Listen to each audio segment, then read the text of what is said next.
They only here to cause confusion. We here to bring money and to bring change. They here to cause confusion. All these weak rappers, Nas, all these suckers, they battling off of East and West like this is a game. This ain't no game. Everyone's always talking about Tupac's war with Biggie, but in reality he had a bunch of other beefs that many don't even know about, and that's exactly what we're gonna talk about. Let's go! Cynthia Dolores Tucker, former national chair of the National Political Congress of Black Women, was one of the early adversaries of Tupac and rap music in general. This woman was one of the most hated people involved in the rap industry. She wanted to ban the so-called gangster rap. Music that glorifies and promotes violence with guns, knives, or drugs, and denigrates and defames women. And with the release of Snoop Doggy Dogg's debut album, Doggy Style. Of course, Tupac could not remain silent and spoke about her in his songs. Dolores Tucker, you's a motherfucker. Instead of trying to help a nigga, you destroy your brother. It's Dolores Tucker, right? You keep stressing me. Really fucking with a motherfucking mind. After these songs, Tucker filed a lawsuit against Tupac. She argued that Shakur portrayed her as a traitor when he knew that she was not. Because Shakur's 5 million fans considered Shakur a god, Tucker also argued they would take Shakur's lyrics to be facts, not opinion. She also argued that the lyrics invited Shakur's fans to eliminate her. The court described the reference to Tucker as an opinion, that Tucker was out to hurt rather than to help her fellow African Americans. Dan Quayle, 44th Vice President of the United States under the Bush administration from 89 to 93, was, just like C. Dolores Tucker, not a big fan of rap music. On September 23, 1992, he ordered Interscope Records to withdraw Tupacalypse Now from stores, claiming the record was responsible for the death of a Texas state trooper, who was shot to death in April that year by a suspect who allegedly was listening to the album on the tape deck of a stolen truck. When he was stopped by the officer, Dan's colleagues supported him in this. Idolized these guys. These guys were his heroes. And they were telling him, hey, look, you've come from a bad background. You've had these white cops messing with you all these years. You know, these guys are telling him, his heroes, Ronald, fight back. Bang boom, it's a stick up. Vice President Dan Quayle, eat a dick up. Going to the studio to make Bob Dole mad. I'm finna go make Bob, I'm finna make you real mad right now. You with Dolores Tucker. I'm finna make a hit for y'all right now called We Love Snoop.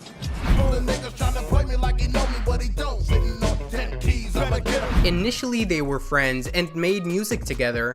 Running crazy wild as a kid and growing tough with a knife and living tripe on the regular, walking out competitor. Everything changed when Pac got shot. After that, Pac was convinced he got set up, and that maybe Stretch was involved in some way.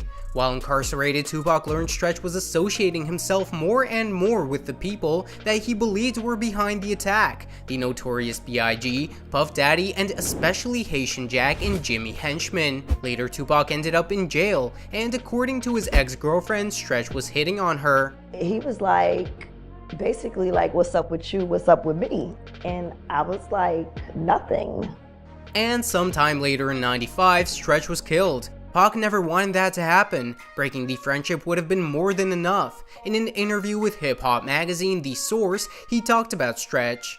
Nah, know what happened? Rules of the game. What comes around goes around. I never had no violent thoughts towards Stretch at all. I just didn't want to fuck with him no more, but I didn't want to kill him. He was my dog. Once you my dog, you my dog. He got shot just like I got shot. That's a totally different beef. That's some Queens street beef. They ain't had nothing to do with Tupac. Did Tupac go to Stretch's funeral? No, and that's when him and I had a problem. You a coward, you can never be live until you die. See the motherfucking bitch in your eyes. Type of nigga let the evil of the money trap. And that nigga that was down for me, rested dead. Switch sides, guess his new friends, one of them dead. And now let's go through the names that we talked about earlier, and we'll start with Jimmy Henchman. He is quite a well-known personality, not only in the music industry, but he is also notorious for his crimes. He is currently serving a life sentence for leading a major drug trade. Now let's go back to '94. After Tupac got shot, Biggie told Pac that, "I have nothing to do with this, and I warn you to be careful who you're hanging out with." He must have been talking about Jimmy Henchman and Haitian Jack. Tupac quickly felt like the whole thing was a setup orchestrated by Rosemond. Promise to pay back to me, henchman. In due time, I know you bitch niggas is listening. The world is mine. After many years of denial, in 2012, Henchman admitted he took part in robbing Tupac. Tupac, who was in the Big Apple to prepare for his role as Birdie in Above the Rim, was impressed by his lifestyle and started hanging out with him. Despite several warnings from Biggie and Mike Tyson about the real nature of Agnant and Jimmy Henchman, Tupac kept hanging out with them. Then Jack introduced Tupac to a girl who later sued for rape. Agnant was also accused but got a separate trial and was eventually cleared, which doesn't seem fair. Because of this, Tupac concluded that he was set up. Trust nobody. Trust nobody. After dog. You know what I mean? Straight up. My closest friends did me in. My closest friends, my homies, people who I done took care of their whole family. I done took care of everything for them, looked out for them, put them in the game, everything. Turned on me. Fear is stronger than love. Remember that. And by the way, Jack is the guy who set up Mike Tyson, who, like Tupac, was accused of rape. So maybe it's far from a coincidence. Live tale about a snitch named Haitian Jack. Knew he was working for the feds. In town, stopping it, making prerogative home. She too far going provocative as Sharon Stone.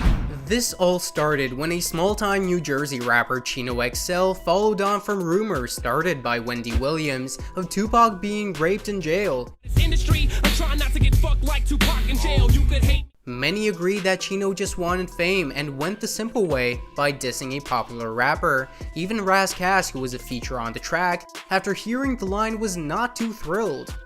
I'm thinking when this song comes out, I'm already like, fuck, I'm fucked.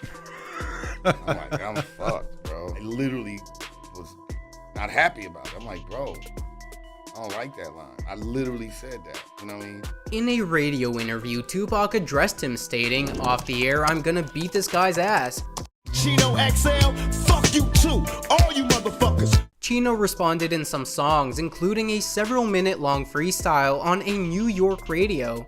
Still have lipstick on your back if Suge didn't bail ya. Break your glass door, leaving you singing like Mahalia. After Tupac's demise, Chino stated, "I got a chance to see him on Venice Beach one time right before he passed, and I let him know that if I would have known my lyrics would have upset him like that, I would have never said it. I mean, I was a fan of his like everybody else was."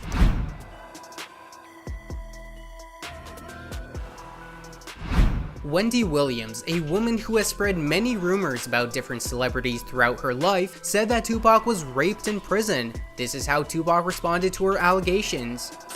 I'm sitting in jail, niggas is begging on my door going, Pop! Win! Win! Why you ain't say that? What's going on? Talking about I got raped in jail. Said I got raped in jail. Picture that. Revenge is a payback, bitch. Get your gat. Fuck Wendy Williams. Use my plug one style and my plug one spectacle. You say plug one and two are. De La Soul was not a gangsta group, but ordinary guys who just bantered in tracks. Pac was already popular and they wanted to hype on him. You've all heard and watched Pac's clip, I Get Around.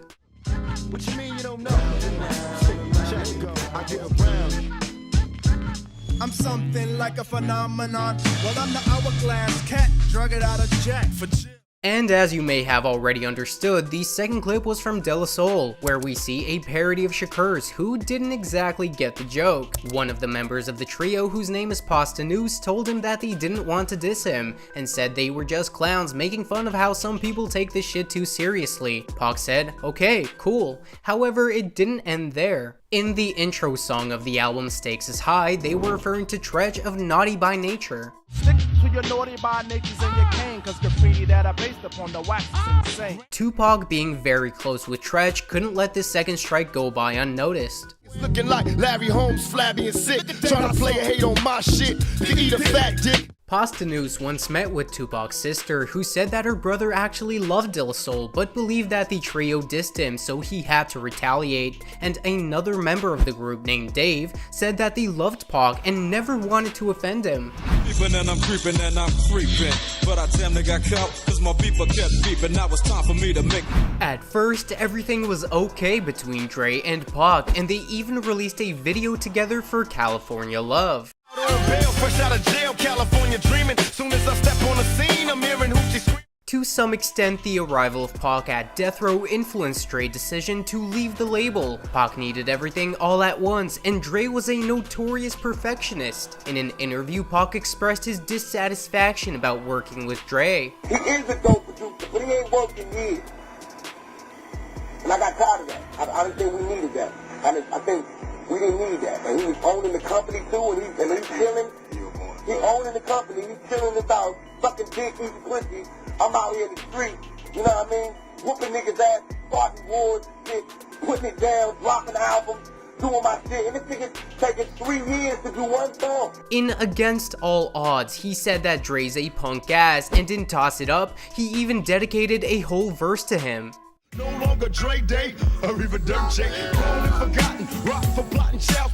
Tupac also claimed that Dr. Dre cheated on his wife. Dr. Dre himself left no comment. After Tupac's death, Dre said that it was a pleasure to work with him and continued to play California Love at concerts. Now let me welcome everybody to the Wild Wild West, a state that's untouchable like Elliot Ness. And Tupac's part was sometimes read by other rappers. Check out how Eminem read the legend's part. Fresh out of jail, California dreaming. Soon as I step on the scene, I'm hearing who just screaming. Fiending for money and alcohol, the life of a West Side. Creeping and crawling, Yiggy yes yo, and Snoop Doggy Dogg in the motherfucking house like Snoop Dogg was the main star of Death Row Records until Tupac came along. Pac became a younger brother to Suge Knight, which is why, as Suge says, Snoop got jealous. Some artists knew it, but like Pac and Snoop at the end hated each other. And you could tell that by the simple fact that when Snoop did Dogfather, Pac was not on not one song. And Pac didn't like Dre. That would change the Death Row camp because of the jealousy of Tupac. Because Tupac was all of a sudden now, he's this major star, he getting all the light, he getting all the attention.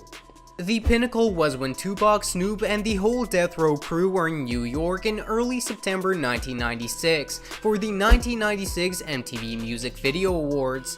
First, Snoop did not show up for rehearsal and recording of his appearance with Tupac on Saturday Night Live. Then, in full East-West feud, Snoop went on a local radio station stating he had nothing but love for Biggie and Puffy. Tupac and Suge Knight were furious. Tupac was especially offended because, as Napoleon of the Outlaws recently stated in an interview, Snoop and Tupac had been recording songs dissing the two just before these words.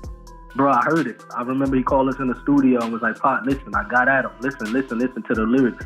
You know what I mean? We heard it. Everybody it was known back then.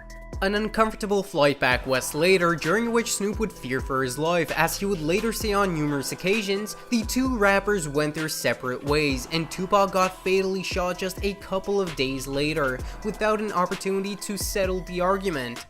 And vengeful, revolutionary, and, oh yeah, don't get it fucked up, gangster. We'd all like to officially welcome Tupac Shakur into the Rock and Roll Hall of Fame. I got you stuck off the realness. We be the infamous, you heard of us. Official Queensbridge murderers. Prodigy, in an interview for Vlad TV, told how the conflict with Tupac began. Snoop and them did a video, kicking over the New York buildings. So we watching the video, we like, hold on, this kind of disrespectful, like, what is he doing, like?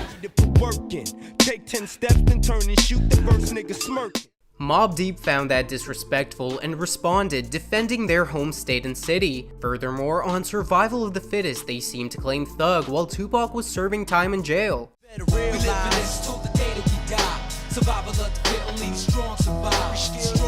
After that, Tupac mentioned Mobb Deep several times in his songs, but the most memorable one was definitely in Hit 'Em Up. Mobb Deep, you wanna fuck with us? You little young ass motherfuckers. Don't one of you niggas got sickle cell or something? And then Mobb Deep released a response. You probably scream louder than an opera. New York gotcha. Now you wanna use my mob as a crutch. Looking out for Mobb Deep, nigga, when I find you. Weak motherfuckers don't deserve to breathe. A lot of time had passed, and after Shakur's death, this is what Prodigy had to say about the song Survival of the Fittest. We wasn't trying to diss Tupac, we didn't have any problem with Tupac, we liked his music, but I think he took offense to it. That said, it's not really where the problem actually started, but that was a seed planted in Pac's mind. At the last mafioso, I'm a MC cop. Make it say go LL and do the what? LL Cool J was an inspiration for Tupac. It was apparent in the song Old School. Remember, break dancing the Melly Mel, tickling hard LL when he rocked the bells. However, in '95, LL released I Shotcha. You was ballin', now watch, 'cause I cock in love, your girl is falling. Oh, what's my fault? I bet you understand what the title of the song is referring to, but their conflict could also have happened because of Pac's girlfriend Kidada Jones, who had been dating LL for almost 2 years before him. After Tupac's death, LL released a song produced by Puff Daddy in 1997 where he mentioned Pac. Love Tupac but hate some LL. You really want a thug or do you want love? In Tupac's original song Lil Homies, which was released in 2001, the song ends with these lines. Say what? Nigga, I rock your motherfucking bells. Get it, got it, ready to flip, I doubt it, don't need to belong. Check out the man gone, I'm out. Jay-Z was a Tupac fan before the beef. They respected each other, but they were just mutual friends of Biggie. But when the conflict between Biggie and Pac began, Jay-Z was still talking to Biggie, and according to Shakur's views, if you're not with him, then you're against him. Jay-Z, all of y'all motherfuckers. However, Outlawz talked Shakur out of doing this, as this was a conflict only between Bad Boy and Death Row. But after a while, a feature with Biggie comes out. Who shot your mouth ties like Sinatra? Peruvians tried to do me in. I ain't paid. And this of course angered Pac. Gene Deal told a story of how Jay-Z didn't want to leave his hotel room to not meet Tupac, who knew where Jay was. And they wasn't gonna let Jay-Z come out the hotel. They found out where Jay was at. And Jay wasn't gonna come out the hotel. I don't know why he wasn't doing it, bro, but I know he wasn't letting them do that concert, and Jay was scared of them motherfuckers. Jay wasn't coming out that hotel. Bustin' cats at Jay-Z instead of boy catcher. Why y'all caught up in the rapture? I'm a bad boy killer. Jay-Z got to. Another interesting moment can be seen in the song Dead or Alive Part 1, where we hear such lines. I don't know when to let go and let young souls die. See a nigga diss me ain't nothing new. Understand what it's how retaliate. Some people claim that this song was recorded a month before Pac's death, and some think the opposite. I can't say for sure, so let me know what you think in the comment section. However, the main diss on Pac was never released, at least according to DJ Clark Kent. It was performed live at the Apollo ones though. It never came out of respect for the fact that he died, Kent said. Jay did a record going at Pac, but just as it was about to come out, Son died. We performed it though. We performed it once. You have to understand, the chip on Jay's shoulder is so crazy, it's just like he had to perform it. In 2002, Jay-Z teamed up with Beyonce Knowles to record 03 Bonnie and Clyde, sampling Tupac's Me and My Girlfriend. Don't be at places where we comfy at with no BS. Oh no, you won't see that, and no, In 2009, Jay-Z would donate $25,000 to the Tupac Amaru Shakur Foundation. Afeni Shakur received the donation along with Biggie's mother Voletta Wallace, who also received $25,000 for the Christopher Wallace Foundation. I won't deny it. I got the police, but they put your tools back in the air. We ain't done. According to rumors, he was supposed to be on the Better Days album, but it didn't work out. Outlawz members continued to say that Pac still had tensions with Jay-Z right until his death, and that as a result, Jay-Z should never have been considered for Better Days. Jail clips inserted, a baby's being born, same time a man is murdered, the beginning and end.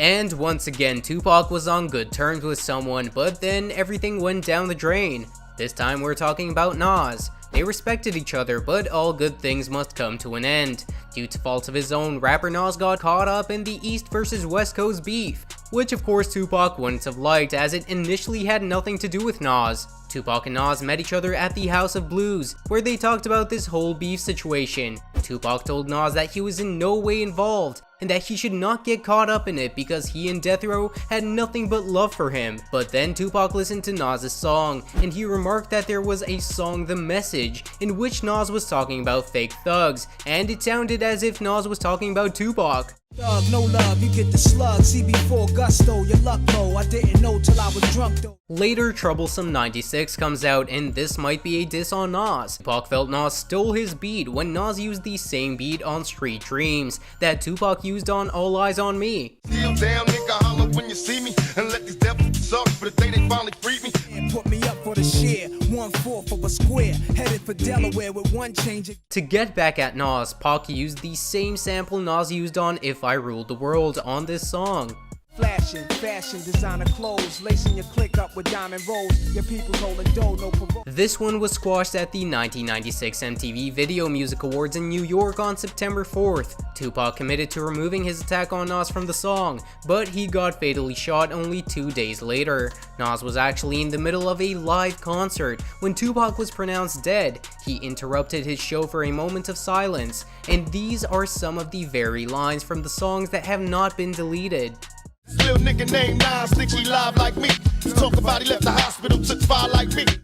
And here's how Nas reacted to it. Well, if you think about it, Tupac just came at me only one time on a song called Against All Odds. I cried when I heard it. Look, most guys started listening to Pac after he became controversial. I was listening to him since Trapped, since he rhymed with Digital Underground. I identified with him as an artist. Fuck the hype. I love his music. There is guys today that didn't really listen to Pac, but they love the sensationalism he brought. But his shit gets in my heart, so I don't give a fuck what we went through. He's the most incredible motherfucker I ever heard. That's what it is. I knew him. A lot of these rappers today, you know, they didn't know him. They never had a conversation with him. That's why he disrespected them on almost all of his records. Tupac and Biggie's beef deserves a whole nother video, so if you're interested in watching it, let us know in the comments and leave a like. I recommend you go check out the next video about how the new school does not respect old school hip hop. I'll see you guys later.